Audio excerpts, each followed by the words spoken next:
Assalamualaikum warahmatullahi wabarakatuh.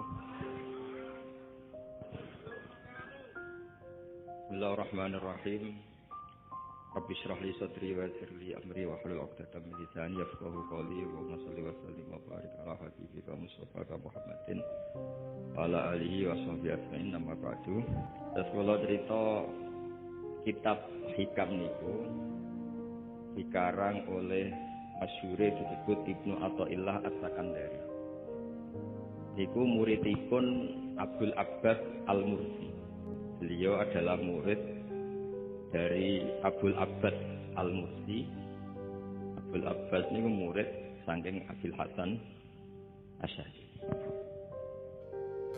Nah, ingkang menginspirasi perilaku ulama di Indonesia khususnya itu adalah tulisan-tulisan utawi madhab-madhab utawi pilihan-pilihan maslak thariqah ingkang dipegang kalian Abdul Hasan sinten Asy'ari. Jadi niku nggih nguntungno tiyang Jepon.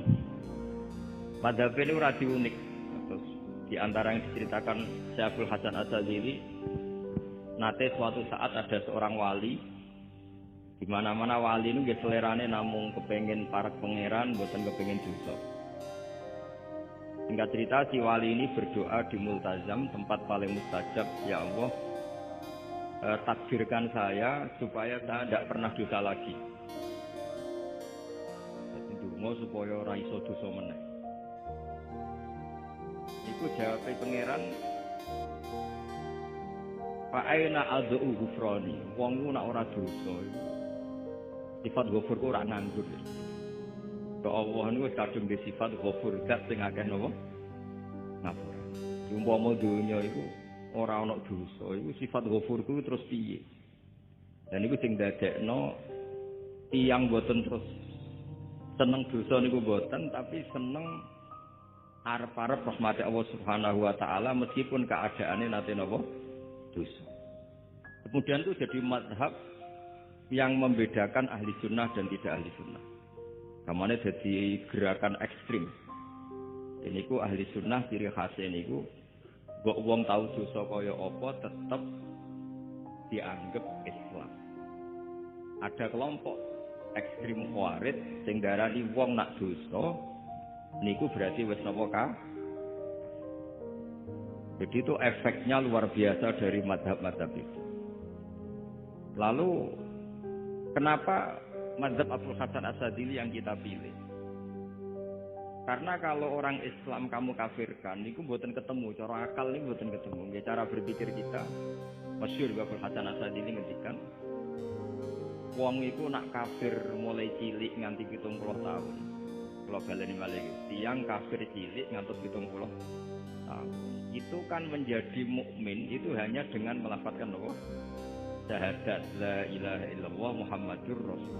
Niku hadhil kalimat satu ini. Kalimat syahadah niku. Niku saged ngilangi kekafiran 70 tahun. Artinya kalimat ini adalah kalimatun dakhala fihal kafiru al-islam atau kalimatun sara bihal kafiru musliman. Jadi ngaji rileks, ini tanamkan di hati. Ini adalah kalimat yang orang kafir saja menjadi muslim. Hanya sekali dilafazkan. Masa lalu dengan kalimat yang sama, yang muslim menjadi ini pun mboten ketemu akal. Makanya mazhab takfiri, mazhab gampang mengkafirkan orang itu jelas mazhab yang enggak ada rujukannya sama sekali, enggak ada pegangan ilmiahnya sama. Wong kafir wae jadi Islam, mosok wong Islam jadi kafir. Mau perkara tahlilan ning kuburan. Gara-gara tahlilane nyekel patok dianggap napa? Mergo dianggap jaluk napa? Jaluk bae, jaluk. Mulane dawuh Sayyid Muhammad masyhur diterjemah di seluruh bahasa di dunia. Wong-wong sing kafirno iku mbok yo sekali-kali nginceng. Nginceng iku ngrungokno. Lho kula nu to sampean tahlil iku ya ora seneng. Kadang sing tahlil iku ya ora ngajar. Kula niku sing ben nak mati, nak sing tahlil nang Jepun ora. Mergo ya rada sombong, wong tahlil iku ya kadang rada sombong. Misale ngeten, kula kiyaine jenengan. Dungane ngene, ya Allah, ini guru saya. Ingkana muhsinan fazid fi ihsani. Kalau dia baik, itu ya tambahlah kebaikannya. Mosok murid muni gurune baik itu kalau itu kan ngenyak uang. Kene soleh-soleh permanen dianggap wah. Jadi dungane itu ngeper, ingkana muhsinan fazid wa ingkana musian kata jawatan. Misalnya kalau dia orang buruk, kalau beliau orang buruk yang kau maafkan. Maka orang-orang di luar sana yang mengatakan andekan tahlil itu baik pasti dilakukan sahabat. Itu logika yang keliru. Sahabat gak mungkin kan nahlili Kanjeng Nabi ngendikan ingkana musinan. Itu kafir ngoten iki boten. Wong Kanjeng Nabi kok apike di ngendikano ingkana ini kok kafir. Wong Nabi kok ingkana andai. Saiki pertanyaannya gini. Kita sebagai kiai, sebagai guru, ku murid nak tahlil ya rada kurang ajar sithik. Wong gurune kok diomongno. Ingkana musinan atau ingkana musian.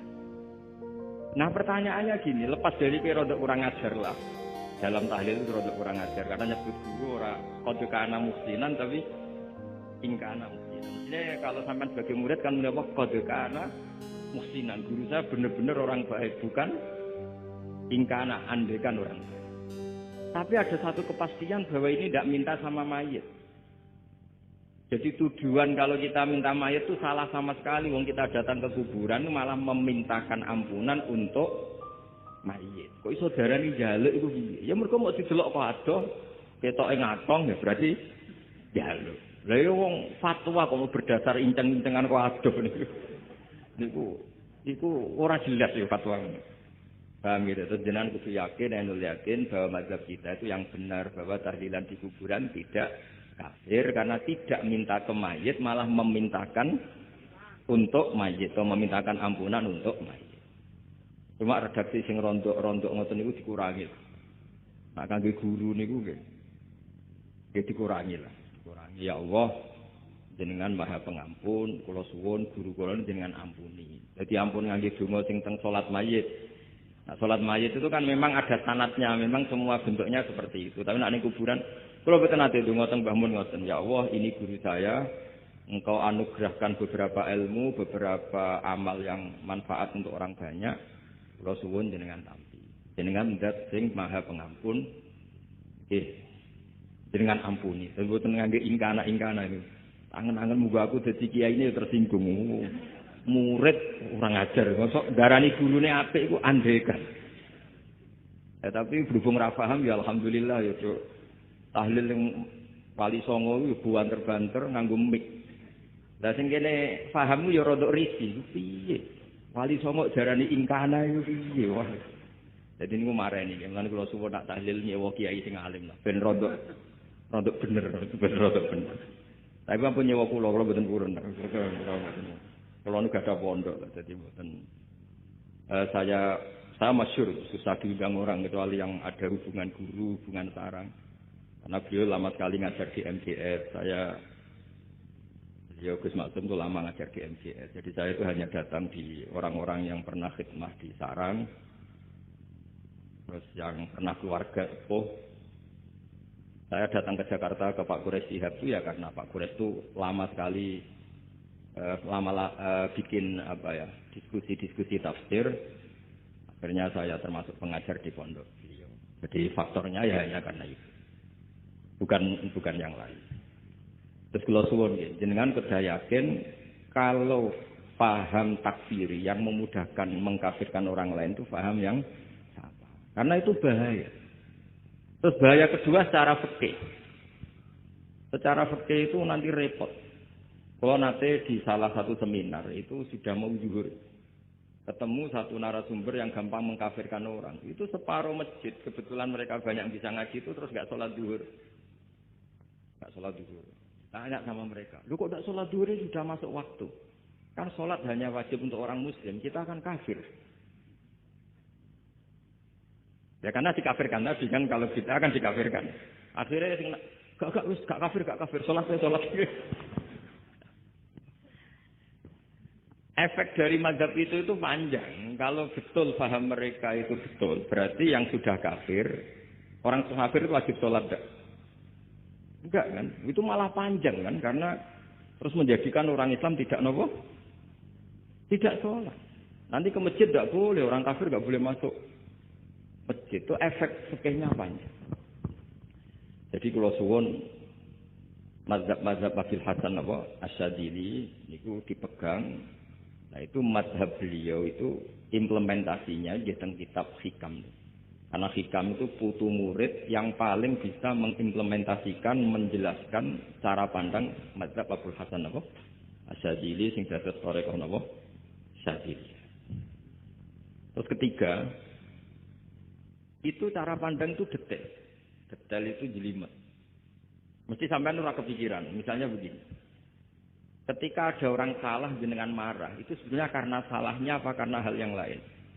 Normalnya orang itu berpikir karena salahnya. Itu keliru cara mazhab Hasan Asyadzili. Pasti kamu marah itu karena ada hal lain. Misalnya kita pembantu, elek, keriting, mecahno gelas, mesti langsung gua amuk. Alasannya mecahno gelas. Saya nak sing mecahno iku wong ayu, kowe iso ngamuk. Kowe iso ngamuk wong ayu. Mecahno gelas lah. Gelas lemari itu gelas. Sama. Kamu janjian sama orang, wongnya nyulayani janji. Mesti mbok mati-mati.